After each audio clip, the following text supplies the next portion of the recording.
12-13 വയസ്സുള്ള കുട്ടികൾ തൊട്ട് ഏത് പ്രായക്കാരിലും ഇന്ന് ഫാറ്റി ലിവർ കാണുന്നുണ്ട്. നമ്മുടെ ഇടയിൽ ഒരു 10 പേരെ എടുത്തു കഴിഞ്ഞാൽ 3 പേരിലും ഫാറ്റി ലിവർ ഉള്ളതായിട്ടാണ് കണക്കുകൾ പറയുന്നത്. നമ്മുടെ ശരീരത്തോട് ഏറ്റവും കോപ്പറേറ്റ് ചെയ്യുന്നതും നമ്മുടെ ശരീരത്തോട് ഏറ്റവും സ്നേഹമുള്ള ഒരു ഓർഗൻ ലിവറാണ്. എന്താണ് ഫാറ്റി ലിവർ? അപ്പം നമുക്ക് ആദ്യം തന്നെ നമ്മുടെ ജീവിതശൈലിയിലാണ് മാറ്റം വരുത്തേണ്ടത്.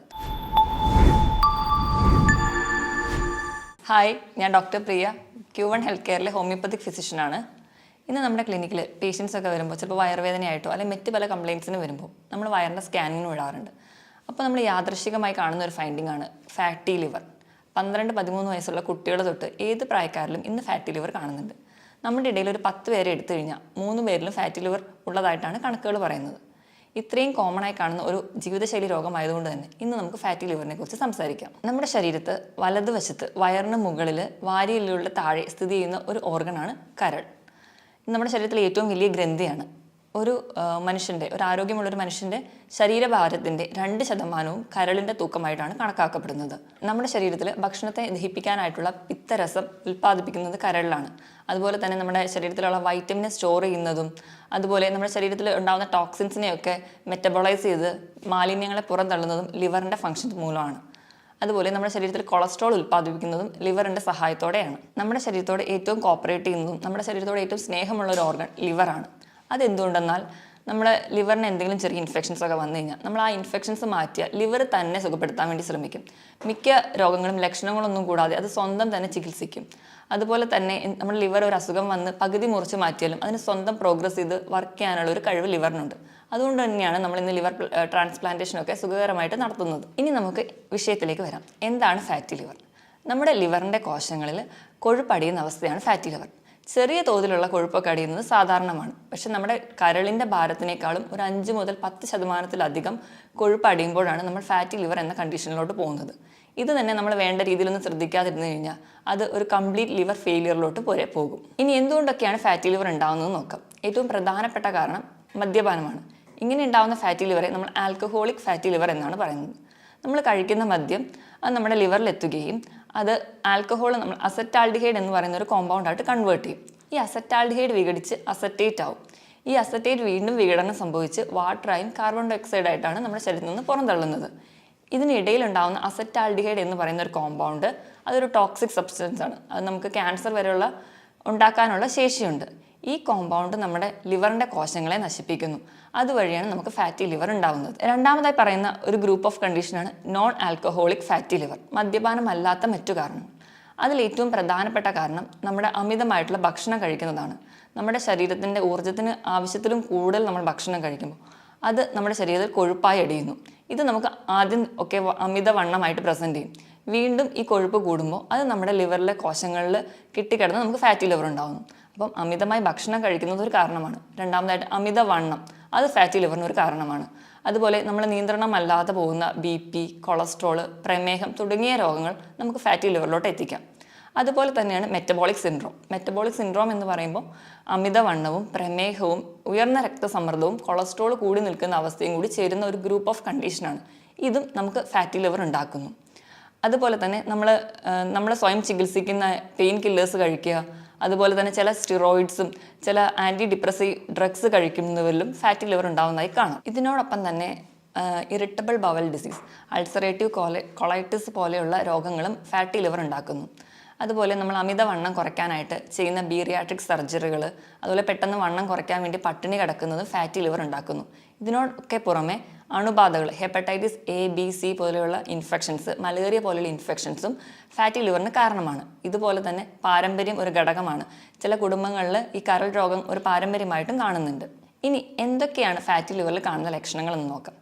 പൊതുവേ ഈ ഫാറ്റി ലിവർ പുറത്തോട്ടൊന്നും വലിയ ലക്ഷണങ്ങൾ കാണിക്കാറില്ല. നമ്മൾ മറ്റ് പല ആവശ്യങ്ങൾക്ക് വേണ്ടി ഒരു ബോഡി സ്കാനൊക്കെ ചെയ്യുമ്പോൾ അതിൽ യാദൃശ്ചികമായിട്ടാണ് ഫാറ്റി ലിവർ കാണാറ്. എന്നാലും ചിലരിൽ കാണുന്ന സിംറ്റംസ് എന്തൊക്കെയാണെന്ന് നോക്കാം. ഒന്നാമതായിട്ട് മഞ്ഞപ്പിത്തം. നമുക്കറിയാം നമ്മുടെ കരളിലാണ് ബിലിറൂബിൻ്റെ മെറ്റബോളിസം നടക്കുന്നത്. ഇത് നടക്കാതെ വരുമ്പോൾ ഇത് നമ്മുടെ സ്കിന്നിനടിയിൽ അടിയുന്നു. ഇതാണ് നമുക്ക് മഞ്ഞപ്പിത്തം ഉണ്ടാകാനുള്ള കാരണം. രണ്ടാമത്തെ ഒരു ഫീച്ചറാണ് വയറ് വീർത്ത് വരിക. അതുപോലെ വയറ് ഉന്തി വരുന്നത്. ഒരു 90% വയറ് ചാടി വരലും ഫാറ്റി ലിവർ ഉള്ളതായിട്ടാണ് കാണുന്നത്. മൂന്നാമത്തെ ഫീച്ചറാണ് വയറുവേദന. അത് ഒരുപാട് പേർക്കും വയറുവേദനയായിട്ടായിരിക്കില്ല, പക്ഷേ ആ ലിവറിൻ്റെ ഭാഗത്ത് ഒരു ഡിസ്കംഫർട്ട്, ഒരു അസ്വസ്ഥതയായിട്ട് കാണാം. നാലാമതായിട്ട് കാണുന്ന ഒരു ഫീച്ചറാണ് രക്തം കട്ട പിടിക്കാതെ പോവുക. ഇപ്പം മൂക്കിൽ നിന്നൊക്കെ ചെറിയ രക്തക്കൊള്ളുകൾ പൊട്ടി അത് ഒലിക്കുന്നതായിട്ട് കാണാം.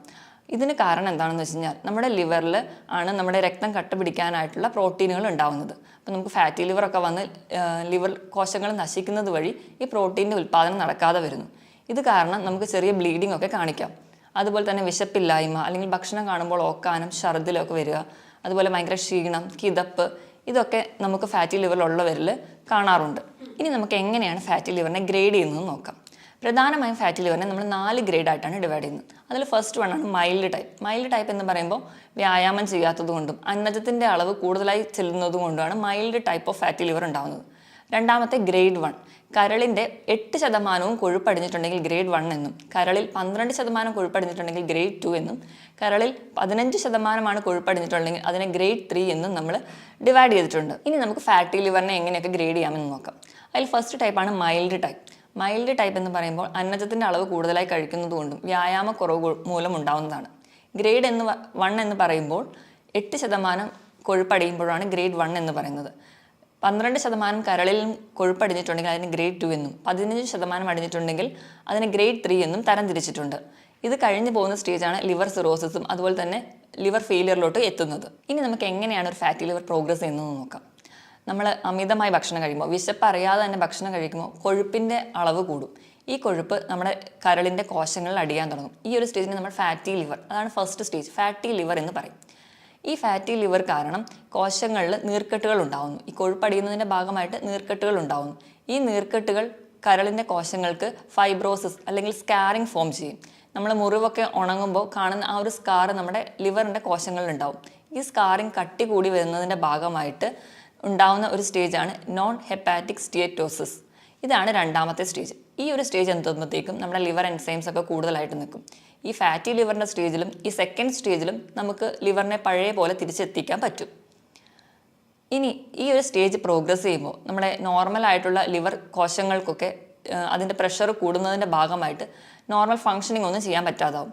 അങ്ങനെ കരളിൻ്റെ മൊത്തം പാരൻകൈമയ്ക്ക് ഒരു ഫൈബ്രോസ്ഡ് സ്റ്റേജിലോട്ട് പോകും. അതാണ് മൂന്നാമത്തെ സ്റ്റേജ്, ഫൈബ്രോസ്ഡ് സ്റ്റേജ്. ഇത് കഴിഞ്ഞ് ഈ ഫൈബ്രോസിസ് വീണ്ടും തുടരുന്ന വഴി നമുക്ക് കംപ്ലീറ്റ് ആയിട്ടുള്ള ലിവർ ചുരുങ്ങി ഒരു റബ്ബർ പോലെ ഒരു ഉപയോഗമില്ലാത്ത ഒരു അവയവമായിട്ട് മാറും. ഈ ഒരു സ്റ്റേജിനെയാണ് നമ്മൾ ലിവർ സിറോസിസ് എന്ന് പറയുന്നത്. ഇങ്ങനെ 4 സ്റ്റേജായിട്ട് ലിവർ പ്രോഗ്രസ് ചെയ്ത് അവസാനം ഒരു ലിവർ ക്യാൻസറിലോട്ടും കംപ്ലീറ്റ് ലിവർ ഫെയിലിയറിലോട്ടാണ് പോകുന്നത്. ആദ്യത്തെ 2 സ്റ്റേജ് നമുക്ക് റിവേഴ്സിബിൾ ആണ്. അതായത് നമുക്ക് ചികിത്സിച്ചാൽ അല്ലെങ്കിൽ നേരത്തെ അറിഞ്ഞു കഴിഞ്ഞാൽ ഒരു പരിധി വരെ നമുക്ക് അതിൻ്റെ ഫംഗ്ഷനൊക്കെ നോർമലാക്കി കൊണ്ടുവരാൻ പറ്റും. പക്ഷേ അവസാനത്തെ 2 സ്റ്റേജിലാണ് നമ്മൾ അറിയുന്നതെങ്കിൽ അപ്പോഴത്തേക്കും നമുക്കത് കംപ്ലീറ്റ് ആയിട്ട് തിരിച്ചു കൊണ്ടുവരാൻ പറ്റില്ല. ഈ ഒരു സ്റ്റേജൊക്കെ എത്തുമ്പോഴത്തേക്കും പലർക്കും സ്കിന്നിൽ തന്നെ ഒരു കാരണമൊന്നും കൂടാതെ ചൊറിച്ചിലുണ്ടാവുന്നു, പാദങ്ങളിൽ നീര്, ഉറക്കമില്ലായ്മ, വിശപ്പില്ലായ്മ, അതുപോലെ വയറൊക്കെ വല്ലാണ്ട് വെള്ളം കെട്ടി വീർത്തിരിക്കുന്ന ഒരു സ്റ്റേജിലോട്ടൊക്കെ എത്തിയിട്ടുണ്ടാവും. ഇനി ഇങ്ങനെ ലിവർ കംപ്ലയിൻറ്റ്സ് ഒക്കെ കാണുന്നവരിൽ കോമൺ ആയിട്ട് കാണുന്ന വേറൊരു കംപ്ലയിൻ്റ് ആണ് സഞ്ചിയിൽ കല്ല്, അതുപോലെ പിത്തസഞ്ചിയിലൊക്കെ പോളിപ്പ് ഫോം ചെയ്യുന്നത്. അപ്പം നമ്മൾ മെയിൻലി ആ ഒരു കല്ല് സർജറി വഴി റിമൂവ് ചെയ്യും, അല്ലെങ്കിൽ പോളിപ്പ് റിമൂവ് ചെയ്യും. പക്ഷേ ഇവിടുത്തെ ഒരു ബേസിക് കോസ് എന്ന് പറഞ്ഞിട്ടുണ്ടെങ്കിൽ ലിവറിൽ പ്രശ്നം ഉണ്ടാവും. അപ്പോൾ ഇങ്ങനെയൊക്കെ ഉള്ള രോഗികൾ ആദ്യം അവർക്ക് ഫാറ്റി ലിവർ ഉണ്ടോ അല്ലെങ്കിൽ ലിവർ കംപ്ലയിൻറ്റ്സ് ഒക്കെ ഉണ്ടെങ്കിൽ അതിനെ വേണം കൺട്രോൾ ചെയ്യാൻ.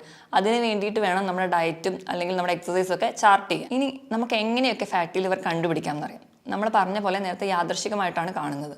അപ്പോൾ ഇങ്ങനത്തെ വയറൊക്കെ വീർത്ത് വരുന്നവരാണെങ്കിലും അല്ലെങ്കിൽ എന്തെങ്കിലും പാരമ്പര്യമായിട്ടുള്ളവർക്കും അല്ലെങ്കിൽ മദ്യപാനികളൊക്കെ ഇടയ്ക്കിടയ്ക്ക് വയറിൻ്റെ സ്കാൻ ചെയ്ത് നോക്കുന്നത് നല്ലതാണ്. വയറിൻ്റെ സ്കാൻ ചെയ്യുമ്പോൾ ആ ലിവറിൻ്റെ സൈസ് കൂടി നിൽക്കുന്നതായിട്ട് കാണാം. രണ്ടാമതായിട്ട് നമുക്ക് ലിവർ ഫംഗ്ഷൻ ടെസ്റ്റ് ചെയ്യാം. അപ്പം നമുക്കൊരു ഹെപ്പാറ്റിക് സ്റ്റേജിലൊക്കെയാണ് നിൽക്കുന്നതെങ്കിൽ ലിവർ എൻസൈംസ് ആയിട്ടുള്ള SGOT, SGPT-ൻ്റെയൊക്കെ വാല്യൂ കൂടുതലായിട്ട് നിൽക്കുന്നത് കാണാം. മൂന്നാമതായിട്ട് നമുക്ക് എന്തെങ്കിലും എൻഡോസ്കോപ്പികൾ ചെയ്യാം. എൻഡോസ്കോപ്പി ചെയ്യുന്നത് വഴി നമുക്ക് വേറെ എന്തെങ്കിലും കോംപ്ലിക്കേഷൻസിലോട്ട് ഈ ഫാറ്റി ലിവർ എത്തിയോ എന്നറിയാം. ഈ ഫാറ്റി ലിവർ ആണ് എന്ന് ഉറപ്പിക്കാൻ വേണ്ടി നമ്മൾ ചെയ്യുന്നതാണ് ബയോപ്സി. പക്ഷേ ബയോപ്സി എപ്പോഴും നമ്മൾ ചെയ്യാറില്ല. വേറെ ഒരു കോംപ്ലിക്കേഷൻസ് ഒക്കെ എന്തെങ്കിലും ഉണ്ടെങ്കിലോ അല്ലെങ്കിൽ വേറെ ഒരു കണ്ടീഷൻ സസ്പെക്ട് ചെയ്യുന്ന ഒരു കേസിൽ മാത്രമേ നമ്മൾ ബയോപ്സിക്ക് വിടാറുള്ളൂ. അല്ലെങ്കിൽ ബയോപ്സി കൊണ്ട് ഒരുപാട് പാർശ്വഫലങ്ങൾ ഉണ്ടാകുന്നത് കൊണ്ടാണ് കോമൺ ആയിട്ട് അങ്ങ് ബയോപ്സി ചെയ്യാത്തത്. ഇനി നമുക്ക് എങ്ങനെയൊക്കെയാണ് ഫാറ്റി ലിവറിനെ മാനേജ് ചെയ്യാൻ നോക്കാം.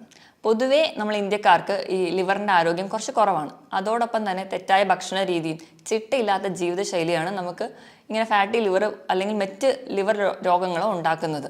അപ്പോൾ നമുക്ക് ആദ്യം തന്നെ നമ്മുടെ ജീവിതശൈലിയിലാണ് മാറ്റം വരുത്തേണ്ടത്. അപ്പോൾ ഒന്നാമതായിട്ട് ഇപ്പോൾ നമുക്ക് ഫാറ്റി ലിവർ ഉണ്ട് എന്ന് അറിഞ്ഞു കഴിഞ്ഞാൽ നമ്മൾ സ്വയം ചികിത്സിക്കാൻ ഇരിക്കുകയാണ് ചെയ്യേണ്ടത്. നമ്മൾ എത്രയും പെട്ടെന്ന് ഒരു ഫിസിഷ്യനെ കാണുക. അപ്പം അവർ പറയുന്ന രീതിയിൽ നമ്മുടെ ഫുഡും അതുപോലെ നമ്മുടെ വ്യായാമമൊക്കെ ചിട്ടയാക്കുക. അതുവഴി നമുക്കൊരു പരിധി വരെ ഈ ലിവർ കംപ്ലയിൻസ് ഒക്കെ പ്രോഗ്രസ് ചെയ്യുന്നത് തടയാൻ പറ്റും. രണ്ടാമതായിട്ട് നമ്മൾ ആവശ്യമില്ലാതെ മരുന്ന് കഴിക്കുക. അപ്പോൾ എന്തെങ്കിലും ചെറിയ പെയിനൊക്കെ വരുമ്പോഴും നമ്മൾ ഡോക്ടറെ ഒന്നും കാണാതെ സ്വന്തമായിട്ട് പെയിൻ കില്ലേഴ്സ് കഴിക്കുന്നവരിൽ ലിവർ കംപ്ലയിൻസ് കൂടുതലായിട്ട് നിൽക്കുന്നത് കാണാം. അതുപോലെ തന്നെ സ്റ്റിറോയിഡ്സും അതുപോലെ ചില സൈക്യാട്രിക് ഡ്രഗ്സും ചില ഹാർട്ട് കംപ്ലയിൻസിന് കഴിക്കുന്ന മെഡിസിൻസ് ഒക്കെ കഴിക്കുന്നവർക്ക് ഫാറ്റി ലിവറിനുള്ള ചാൻസ് കൂടുതലാണ്. അപ്പോൾ ഇങ്ങനെയുള്ളവർ ഇങ്ങനെ മെഡിസിനൊക്കെ കഴിക്കുന്നവരാണെങ്കിൽ ഇടയ്ക്കിടയ്ക്ക് LFT ചെക്ക് ചെയ്യുന്നത് വഴി നമുക്ക് ഇങ്ങനെ ഫാറ്റി ലിവർ ഉണ്ടോ അല്ലെങ്കിൽ അത് പ്രോഗ്രസ് ചെയ്യുന്നോ എന്നൊക്കെ അറിയാൻ പറ്റും. ഇനി മൂന്നാമതായിട്ട് ഇപ്പം ഡയബറ്റീസ് ഉള്ളവരും അതുപോലെ കൊളസ്ട്രോൾ ഒക്കെ ഉള്ളവരാണെങ്കിൽ മാക്സിമം അത് കൺട്രോൾ ചെയ്യാൻ നോക്കുക. സ്വയം ചികിത്സിക്കാതെ തന്നെ നമുക്ക് വേണ്ട രീതിയിൽ കറക്റ്റായിട്ട് മെഡിസിൻ ഫോളോ ചെയ്യുക. അത് കൺട്രോൾ ചെയ്യുന്നത് വഴി നമുക്ക് ഇൻസുലിൻ റെസിസ്റ്റൻസ് ഒക്കെ കൺട്രോൾ ചെയ്യാൻ പറ്റും. അങ്ങനെ ഇൻസുലിൻ റെസിസ്റ്റൻസ് കൺട്രോൾ ചെയ്യുന്നതുകൊണ്ട് തന്നെ നമ്മുടെ ഗ്ലൂക്കോസിൻ്റെയും കൊളസ്ട്രോളിൻ്റെയും ഒക്കെ മെറ്റബോളിസം പ്രോപ്പറായിട്ട് നടക്കും. അതുവഴി നമുക്ക് ഫാറ്റി ലിവറിനെ പ്രിവെൻറ്റ് ചെയ്യാൻ പറ്റും. ഇനി അടുത്തതായിട്ട് ഇപ്പം ഇറിറ്റബിൾ ബവൽ ഡിസീസ് അതൊക്കെ ഉള്ളവരാണെങ്കിൽ നമ്മൾ നേരത്തെ തിരിച്ചറിയുകയാണെങ്കിൽ അതിന് വേണ്ട ചികിത്സ നേടുക. അതുവഴി നമുക്ക് ആ ഒരു കോംപ്ലിക്കേഷൻ മൂലമുണ്ടാകുന്ന ഫാറ്റി ലിവറിനെ തടയാൻ പറ്റും. മദ്യപാനം, പുകവലി പോലെയുള്ള ദുശ്ശീലങ്ങളുള്ളവരാണെങ്കിൽ അത് ആദ്യം നിർത്തുക. അപ്പോൾ മദ്യപിക്കുന്നവരിലാണെങ്കിൽ അസറ്റാൽഡിഹൈഡ് എന്ന് പറയുന്നൊരു കോമ്പൗണ്ട് ഉണ്ടാകുന്നതെന്ന് നമ്മൾ പറഞ്ഞല്ലോ. അത് നമ്മുടെ ലിവർ സെൽസിനെ പിന്നെയും നശിപ്പിക്കും. അത് നമുക്ക് നമ്മുടെ കണ്ടീഷൻസ് വേഴ്സൺ ചെയ്യുകയുള്ളൂ. അതുകൊണ്ട് മദ്യപാനം ആദ്യമേ നിർത്തുക. ഇനി പുകവലി, അത് നമ്മൾ ഡയറക്റ്റായിട്ട് പുകവലിക്കുന്നില്ലെങ്കിലും അത് ശ്വസിക്കുന്നത് വഴിയും നമുക്ക് ഈ കണ്ടീഷൻ ഫാറ്റി ലിവറൊക്കെ ഉള്ളവർക്കാണെങ്കിൽ അത് കൂടുതൽ വേഴ്സൺ ചെയ്യുന്നതായി കാണാം. അതുപോലെ ഈ പുകവലിക്കുന്നവരിൽ കൂടുതലായിട്ട് ക്യാൻസർ രോഗങ്ങൾ കൂടുതലായി കാണുന്നുണ്ട്. അതുകൊണ്ട് അത് എത്രയും പെട്ടെന്ന് നിർത്തുന്നതാണ് നല്ലത്. ഇതിനോടൊപ്പം തന്നെ ഫാറ്റി ലിവറിന് വലിയൊരു കാരണമാണ് അമിതവണ്ണം. അപ്പോൾ അങ്ങനെയുള്ളവരാണെങ്കിൽ വെയിറ്റ് കുറയ്ക്കാൻ ശ്രദ്ധിക്കുക. അതിനുവേണ്ടി ഉടനെ ബീരിയാട്രിക് സർജറിയോ അല്ലെങ്കിൽ പെട്ടെന്ന് പട്ടിണി കിടന്ന് വെയിറ്റ് കുറയ്ക്കുന്നത് ചെയ്യാതെ ഒരു 6 മുതൽ 10 മാസം കൊണ്ട് നമ്മുടെ ശരീരത്തിൻ്റെ വെയിറ്റ് ഒരു മാസം ഒരു 2 കിലോ വെച്ച് കുറയുന്ന രീതിയിൽ ചെറിയ തോതിൽ വെയിറ്റ് കുറയ്ക്കാൻ വേണ്ടി ശ്രദ്ധിക്കുക. അതിനുവേണ്ടി കൃത്യമായിട്ട് വ്യായാമം ചെയ്യുക. ആഴ്ചയിൽ ഒരു 5 ദിവസമെങ്കിലും ദിവസവും ഒരു 45 മിനിറ്റ് മുതൽ ഒരു 1 മണിക്കൂർ വരെ കൃത്യമായിട്ട് വ്യായാമം ചെയ്യുക. ഏറ്റവും നല്ല എക്സസൈസ് എന്ന് പറയുന്നത് സൈക്ലിംഗ് അതുപോലെ സ്വിമ്മിംഗ് ഒക്കെയാണ്. അതുപോലെ തന്നെ നമ്മൾ സ്പീഡിൽ കൈ വീശി നടക്കുക, നമ്മുടെ ഹാർട്ട് റേറ്റ് കൂടുന്ന തരത്തിലുള്ള എക്സസൈസുകളും നല്ലതാണ്. ഇങ്ങനെ നമുക്ക് അണുബാധകളും നമുക്ക് ഫാറ്റി ലിവർ ഉണ്ടാക്കും. അപ്പോൾ ഇത് തടയാൻ വേണ്ടിയിട്ട് നമ്മൾ സ്വയം സുരക്ഷിതരാണെന്ന് ഉറപ്പുവരുത്തണം.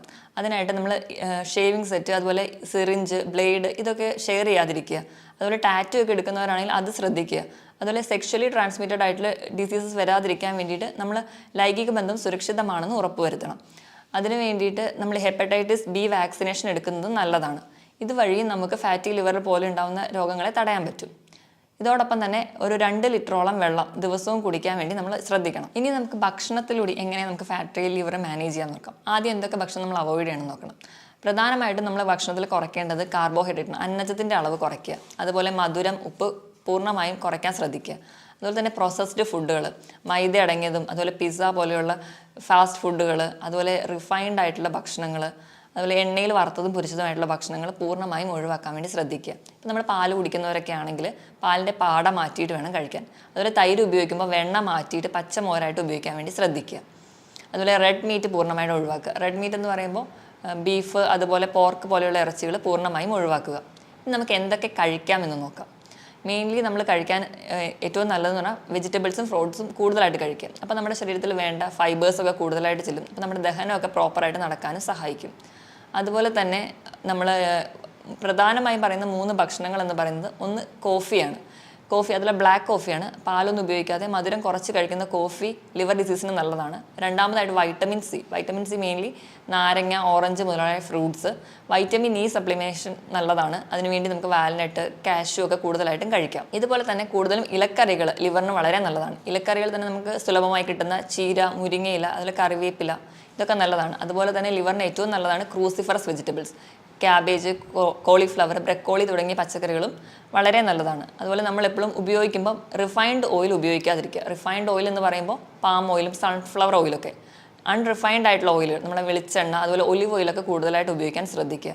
അതുപോലെ നമ്മൾ കൊഴുപ്പ് കഴിക്കുമ്പോൾ നമ്മുടെ അയല, മത്തി, ചൂര പോലെയുള്ള മീനുകളിലെ പോളി അൺസാച്ചുറേറ്റഡ് ആയിട്ടുള്ള ഫാറ്റ് അടങ്ങിയ ഭക്ഷണങ്ങൾ കഴിക്കാൻ കൂടുതലായിട്ട് ശ്രദ്ധിക്കുക. ഇങ്ങനെയൊക്കെ ചിട്ടയായ ഭക്ഷണ രീതിയിലൂടെയും കൃത്യമായ വ്യായാമത്തിലൂടെയും നമുക്ക് ലിവറിൻ്റെ ആരോഗ്യം മെച്ചപ്പെടുത്താവുന്നതേ ഉള്ളൂ. ഇതോടൊപ്പം തന്നെ തുടക്കത്തിലൊക്കെ അറിയുകയാണെങ്കിൽ ഹോമിയോപ്പതിയിൽ ഫലപ്രദമായ ചികിത്സയും ലഭ്യമാണ്. മറ്റൊരു ഹെൽത്ത് ടോപ്പിക്കുമായിട്ട് വീണ്ടും കാണുന്നത് വരെ നന്ദി.